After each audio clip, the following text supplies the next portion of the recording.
Yung dating boarding house namin guys ay bed spacer yan.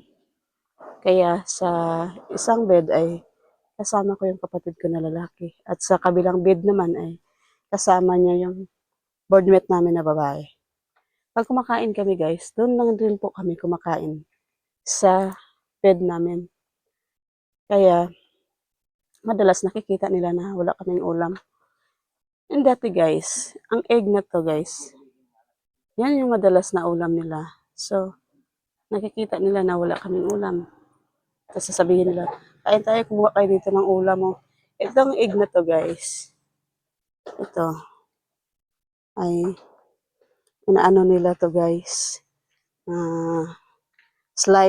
sinaslice nila, tapos, katapos ng maslice ay, lagyan ng kamatis at spring onion. Kaya, sinasabaw nila guys. Sabihin nila, kain tayo, kumuha kayo dito ng ulam. So kami naman dahil wala kaming ulam, kumukuha talaga kami guys. Hindi namin alam pala. Pagkatapos kaming bigyan ng ulam guys ay minamarites nila kami. So yun yung hindi ko maalala. Itong egg na to ay malaking part sa buhay ko. Kung kaya nagsisikap ako.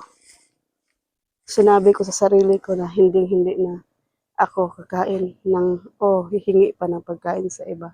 Hindi ko ipapadana sa mga anak ko.